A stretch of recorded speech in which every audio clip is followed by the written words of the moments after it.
আসসালামু আলাইকুম।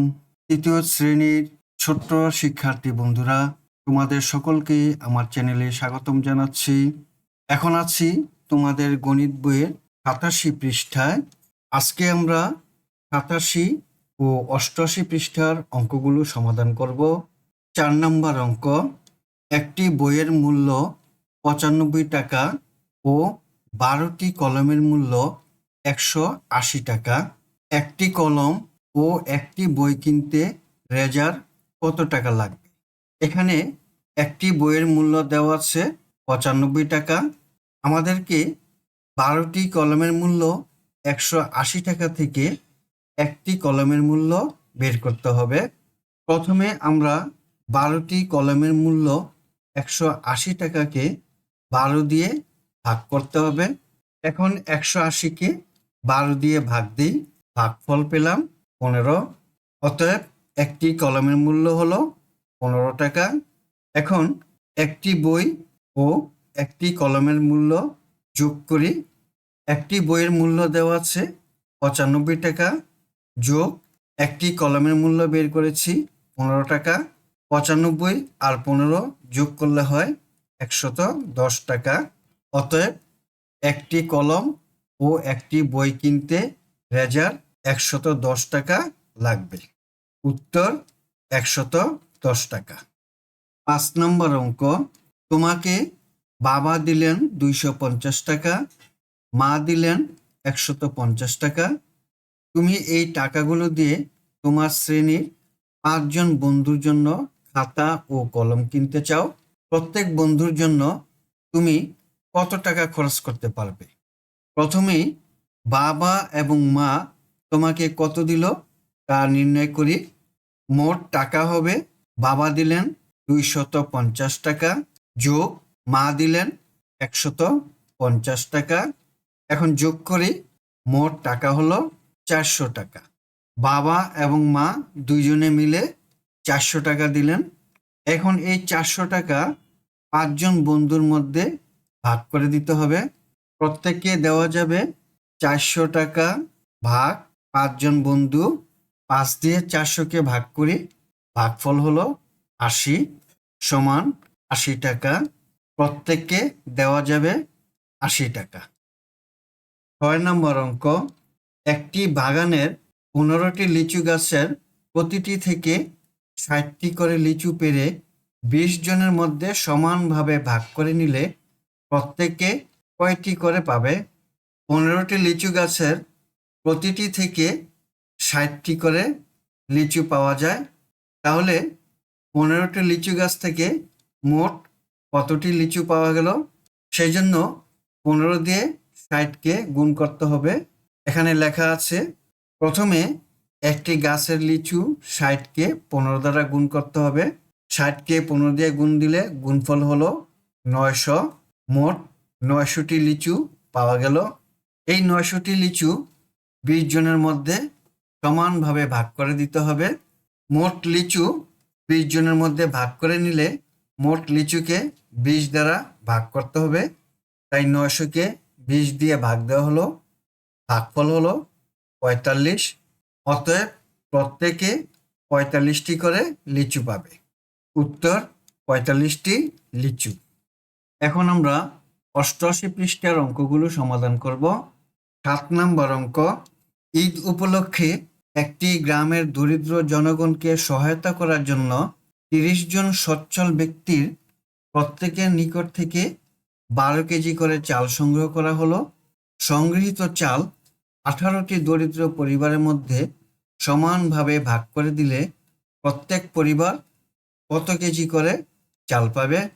৩০ জন সচ্ছল ব্যক্তি ১২ কেজি করে চাল দিল, তাহলে মোট চাল হবে, ৩০কে ১২ দিয়ে গুণ দিই, গুণফল হবে ৩৬০ কেজি। গুণফল পেলাম ৩৬০।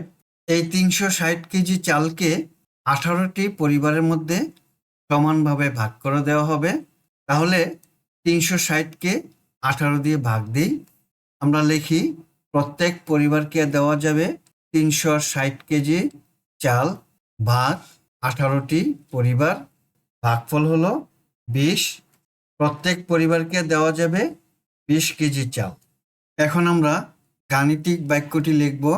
30 জনে 12 কেজি করে চাল দিল। 30 গুণন 12, এই চালকে 18 জনকে দেওয়া হবে, তাই 18 দিয়ে ভাগ দেওয়া হলো। 30 গুণন 12 গুণফল হলো 360 ভাগ 18। 360কে 18 দিয়ে ভাগ দিলে ভাগফল হলো 20। প্রত্যেক পরিবারকে দেওয়া যাবে 20 কেজি চাল। 8 নম্বর অঙ্ক, একটি গাছ থেকে 550টি আম পাড়া হলো, যার মধ্যে 46টি আম কাঁচা।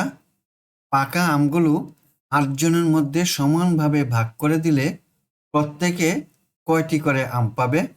এই সমস্যাটি সমাধান করার জন্য আমাদের প্রথমে কাঁচা আমের সংখ্যা বিয়োগ করতে হবে, তারপর 8 দিয়ে ভাগ করতে হবে। আমের সংখ্যা হলো 550। 550 থেকে 46টি কাঁচা আম বিয়োগ করি, বিয়োগফল হলো 504টি পাকা আম। এই 504টি পাকা আমকে 8 দিয়ে ভাগ দেওয়া হবে, কারণ 8 জনের মধ্যে এই আমগুলো সমানভাবে ভাগ করে দেওয়া হবে, তাই 504কে 8 দিয়ে ভাগ দিলাম, ভাগফল হলো 63। অতএব প্রত্যেকে 63টি করে আম পাবে। উত্তর 63টি আম। 9 নম্বর অঙ্ক, নিচের গাণিতিক বাক্যগুলো ব্যবহার করে গল্প তৈরি করি। একটি করে দেখানো হলো 75 ভাগ 3 যোগ 46। 75কে 3 দিয়ে ভাগ দিলে ভাগফল হলো 25 যোগ 46, যোগ করলে যোগফল 71। একটি গাছ থেকে 75টি লিচু পেড়ে 3 বন্ধু সমানভাবে ভাগ করে নিল। আবার অন্য একটি গাছ থেকে প্রত্যেকে 46টি করে লিচু পেল। তাহলে প্রত্যেকে মোট কতটি করে লিচু পেল? প্রত্যেকে মোট 71টি লিচু পেল। 2 নম্বরে দেওয়া আছে 55 গুণন 30 ভাগ 50। প্রথমে 55 এবং 30 গুণ করি, গুণফল হলো 1650 ভাগ 50, ভাগফল হয় 33। আমরা গল্পটি লিখি। 30 জন ব্যক্তি 55 টাকা করে চাঁদা তোলে। 50 জন গরিব ব্যক্তিকে সমানভাবে ভাগ করে দিলে প্রত্যেকে কত টাকা পাবে? উত্তর, প্রত্যেকে 33 টাকা করে পাবে। 3 নম্বরে দেওয়া আছে 35 গুণন 12 বিয়োগ 145। 35কে 12 দিয়ে গুণ দিই, গুণফল হলো 420। 420 থেকে 145 বিয়োগ দিই, বিয়োগফল হলো 275। এখন আমরা গল্পটি লিখি। 12টি আম গাছ হতে 35টি করে আম পাড়া হলো।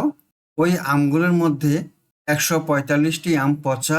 মোট ভালো আম কয়টি? ভালো আম হলো 275টি।